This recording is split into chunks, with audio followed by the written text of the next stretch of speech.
Hello students, welcome to Magnetics. बेटा आज हम करेंगे इंग्लिश लिटरेचर में part 4 poetry in the age of revival. So part 2 में हमने करा है इंग्लिश चौसेरियंस एंड पार्ट 3 में हमने करा है स्कॉटिश चौसेरियंस एंड पार्ट 4 में हम करे हैं new court poets. So now ये कोर्ट पोइट्स कौन से थे जिनको अपॉइंट किया जाता था रॉयल हाउस होल्ड के लिए एज एन ऑफिसर, और वो यहाँ पे इनसे एक्सपेक्टेशन होती थी कि ये पोएम्स लिखें नेशनल इवेंट्स के लिए एंड कोर्ट के सेलिब्रेशन के लिए कुछ पोएम्स लिखें, इनसे ये उम्मीद की जाती थी। कुछ रिनाउंड पोइट्स हैं Thomas Wyatt, often called as pioneer of new English poetry. इनको न्यू इंग्लिश पोइट्री का पायनियर भी कहा गया है क्योंकि इन्होंने सोनेट इंट्रोड्यूस करे। इनका फेमस वर्क था whoso list to hunt. During Wyatt's lifetime none of his poems had been published except ये पोइट्री, इसके अलावा और कोई भी उनकी पोएम पब्लिश नहीं हुई, और जो पहली पोएम उनकी पब्लिश हुई दैट वाज सर्टेन साल्म्स। अब Wyatt's contribution, Wyatt's frequent travel to Italy, ये ज्यादातर इटली जाया करते थे और वहां पे इनको देखने को मिले सोनेट्स ऑफ पेट्रार्क के सोनेट्स देखने को मिले। एंड फिर वहां से इनको दिमाग में एक आइडिया आया कि ये सोनेट फॉर्म ये इंग्लिश पोइट्री में भी इंट्रोड्यूस करें जिससे हमारी जो पोइट्री है वो रिजेनरेट हो सके, मतलब कि यंग दिख सके, उसमें एक नयापन आ सके। Wyatt's translated several of Petrarch sonnets in English, तो इन्होंने पेट्रार्क के बहुत सारे सोनेट्स को इंग्लिश में ट्रांसलेट किया।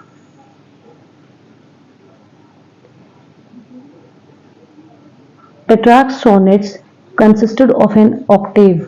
अब पेट्रार्क के सोनेट में एक बात थी कि उनके सोनेट में ऑक्टेव होता था, ऑक्टेव राइमिंग, ये उनकी राइमिंग थी A B B A followed after a turn by a sestet with various rhyme schemes. However, his poems never ended in rhyming couplet. Rhyming couplet से कभी भी उनकी poem end नहीं हुई। Wyatt employed the Petrarch's octave. उन्होंने उसके octave को तो use किया, but his most common sestet scheme was C D D C E E. This marked the beginning of an exclusively English contribution to sonnet structure that 3 quatrains and a closing couplet. ये जरूर होगा, ये इन्होंने change किया यहाँ पे कि Petrarchan sonnet में कपलेट से एंड नहीं होता था, यहाँ पे इन्होंने कपलेट से अपनी पोइट्री को एंड किया। He also experimented in stanza forms including epigrams, terza rima, ottorima songs, satires, and also with monorhymes, triplets with refrains, quatrains with a different length of rhyme and line. तो अपने stanza में इन्होंने different types के stanza forms को introduce किया और experiment किया, like एपिग्राम्स, टर्जरिमा, ऑटरिमा, इन सारे तरीके से इन्होंने अपने जो है सोनेट्स को डिफरेंट फॉर्म दिया।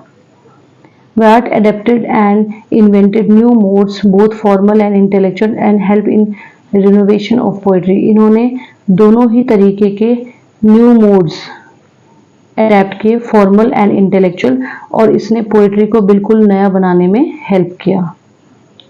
नाउ हेनरी हॉवर्ड को अर्ल ऑफ सरे भी कहा जाता है। Most of Surrey's poetry published after his death, ज़्यादातर पोएट्री उनकी डेथ के बाद पब्लिश हुई। His name is often cited together with Wyatt के साथ ही इनका नाम लिया जाता है, इनको उन्हीं के साथ का ही एक माना जाता है, ठीक है। And are consider to have fathered the English sonnet form, दोनों को ही ये माना जाता है कि उन्होंने इंग्लिश सोनेट फॉर्म को यहाँ पे इंट्रोड्यूस किया।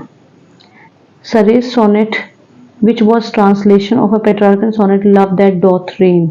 सरे का सोनेट जो था वो पेट्रार्कन सोनेट का ट्रांसलेशन था, वो सोनेट था ये वाला, love that doth rain. Suárez contribution, Surrey improved on the versification of Wyatt's sonnets securing fluency and smoothness. उन्होंने दो चीज़ों पे ध्यान दिया, फ्लुएंसी पे और स्मूथनेस पे। Wyatt introduce the sonnet into English and it was Surrey who gave meter. Wyatt ने तो इंट्रोड्यूस किया सोनेट को और वो सरे थे जिन्होंने उसको मीटर दिया। मीटर के लिए एक अलग से वीडियो पड़ी है, मेरे यूट्यूब चैनल पे आप देख सकते हैं कि मीटर क्या होता है, ठीक है, वहाँ पे आपको अच्छे से समझ आ जाएगा। सो and the division into quatrains and now characterizes the sonnets variously named as English, Elizabethan and Shakespearean sonnets। तो उन्होंने सरे ने इसमें मीटर ऐड किया और डिविजन्स किए इनटू क्वार्ट्रेन्स, और फिर इन्हीं इंग्लिश सोनेट्स को हमने 3 पार्ट्स में डिवाइड कर दिया, English sonnets, Elizabethan and Shakespearean sonnets, अलग अलग नाम दे दिए। Surrey was also the first English poet to publish in blank verse। ये पहले पोएट थे जो ब्लैंक वर्स में पोएट्री पब्लिश जिनकी हो रही थी। In his translation of book 2nd and 4th in Virgil's Aeneid, Surrey also experimented with variety of meters। उन्होंने बहुत सारे मीटर्स को भी यहाँ पे एक्सपेरिमेंट किया। Thank you.